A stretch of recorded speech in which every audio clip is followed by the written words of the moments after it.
ইনকিলাব জিন্দাবাদ জানিয়ে দিব হাতে থাকা সর্বশেষ আপডেট বাংলা সংবাদ। প্রথমেই সংবাদ শিরোনাম। পরিবর্তন আনতে চাইলে পদ্ধতি বদলাতে হবে বলেছেন ডক্টর ইউনূস।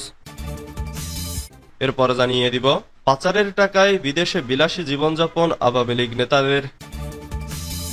এদিকে এই সরকার ব্যর্থ হলে শহীদদের রক্ত বৃথা যাবে বলেছেন টুকু।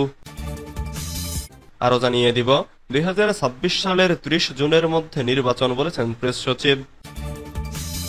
সর্বশেষ জানিয়ে দিব ষড়যন্ত্র মোকাবেলায় সতর্ক না থাকলে সব অর্জন ব্যর্থ হবে। এতক্ষণ শুনছিলেন সংবাদ শিরোনাম, এবারে বিস্তারিত।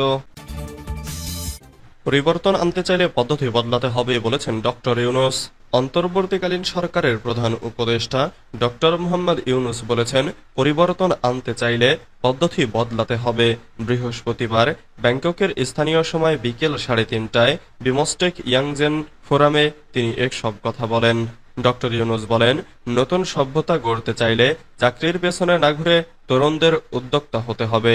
এর আগে স্থানীয় সময় দুপুর 12টার দিকে ব্যাংককে পৌঁছান প্রধান উপদেষ্টা।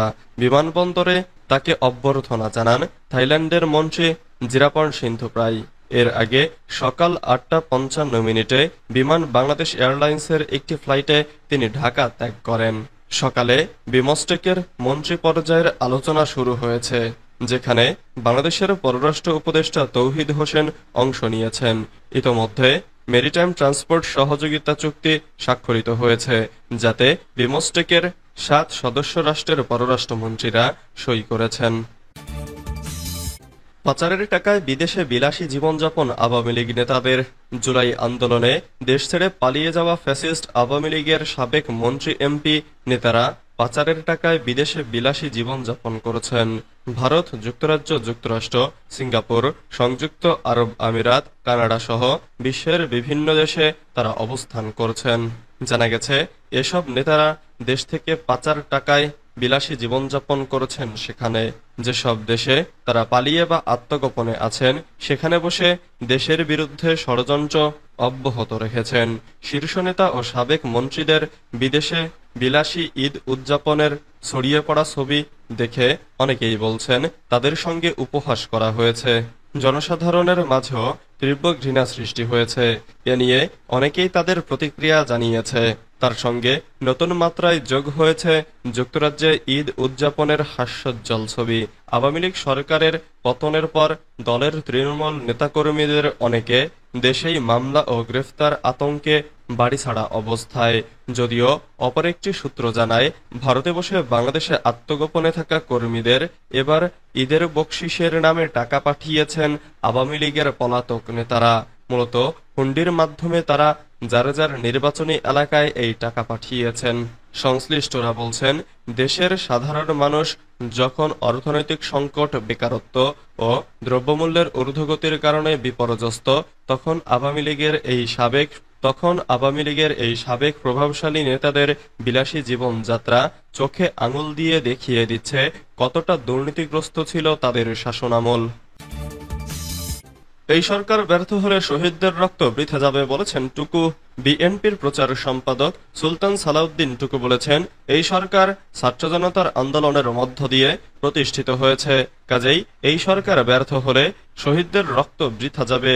যে উদ্দেশ্যে শহীদরা রক্ত দিয়েছে, সেই গণতন্ত্র একটি নির্বাচনের মধ্য দিয়ে প্রতিষ্ঠিত করতে হবে। কাজেই ভোটের অধিকারের প্রতিষ্ঠার যে দাবি, যেটি আমরা মনে করি যৌক্তিক সময়েই এই সরকার পদক্ষেপ নেবে। সুষ্ঠু নির্বাচনের মধ্য দিয়ে দেশের জনগণ ভোট প্রয়োগ করবে, এটি আমাদের সবার প্রত্যাশা। বৃহস্পতিবার 3 এপ্রিল দুপুরে টাঙ্গাইল প্রেস ক্লাবে বিন্দুবাসিনী ফুটবল চ্যাম্পিয়নশিপ উপলক্ষে আয়োজিত মিট দ্য প্রেসে তিনি এসব কথা বলেন। এ সময় তিনি বলেন, নির্বাচনের দাবি কিন্তু বাংলাদেশের আপামর জনসাধারণের। মানুষ 14, 18 ও 24 সালে ভোট দিতে পারেনি। প্রায় 3,60,00,000 নতুন ভোটার হওয়া সত্ত্বেও তাদের নাগরিক অধিকার প্রতিষ্ঠা করতে পারেনি। কাজেই সেই ভোটের অধিকার প্রতিষ্ঠার আন্দোলন এদেশের মানুষ ও জনগণ করেছে। তিনি আরো বলেন, নির্বাচন একটি গণতান্ত্রিক প্রক্রিয়া। জনগণের গণতন্ত্রের যে আকাঙ্ক্ষা, এই সরকার দ্রুত পূরণ করবে। আমরা দলের পক্ষ থেকে সবসময়ই দাবি জানিয়ে যাচ্ছি, যত তাড়াতাড়ি সম্ভব নির্বাচনের রোডম্যাপ ঘোষণা করবে। আমরা এই সরকারকে সহযোগিতা করে যাচ্ছি। 2026 সালের 30 জুনের মধ্যে নির্বাচন, বলেছেন প্রেস সচিব। দেশের পরিস্থিতি অনেকটা উন্নতি হয়েছে। 2026 সালের 30 জুনের মধ্যে জাতীয় নির্বাচন অনুষ্ঠিত হবে বলে জানিয়েছেন অন্তর্বর্তীকালীন সরকারের প্রধান উপদেষ্টা অধ্যাপক ডক্টর মোহাম্মদ ইউনূসের প্রেস সচিব শফিকুল আলম। তিনি বলেছেন, বর্তমান সরকার এখন অনেক গোছানো।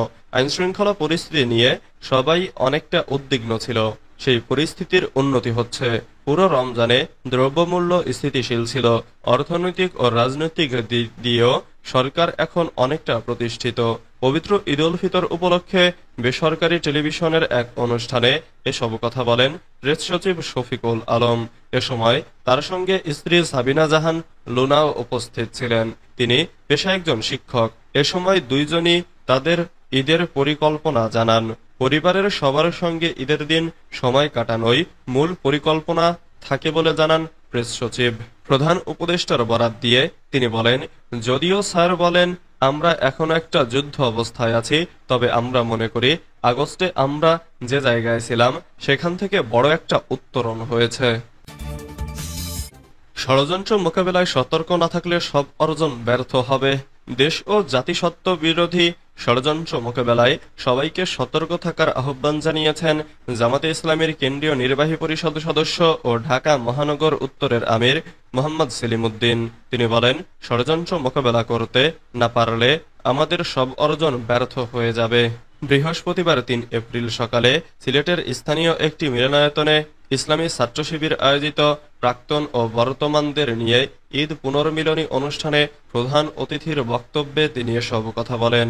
শিবিরের বিয়ানীবাজার উপজেলার দক্ষিণের সভাপতি আমিনুল ইসলামের সভাপতিত্বে ও শাখা সভাপতি আব্দুল্লাহ আল মামুনের সঞ্চালনায় অনুষ্ঠানে বিশেষ অতিথির বক্তব্য রাখেন ১০ নম্বর মুড়িয়া ইউনিয়নের চেয়ারম্যান ফরিদ আল মামুন, বাংলাদেশ চারুশিল্পী পরিষদের সেক্রেটারি মুফাসসির আহমেদ ফয়েজি, বড়লেখা উপজেলা জামাতে ইসলামীর নায়েবে আমির ফয়সাল আহমদ সহ আরো অনেকে।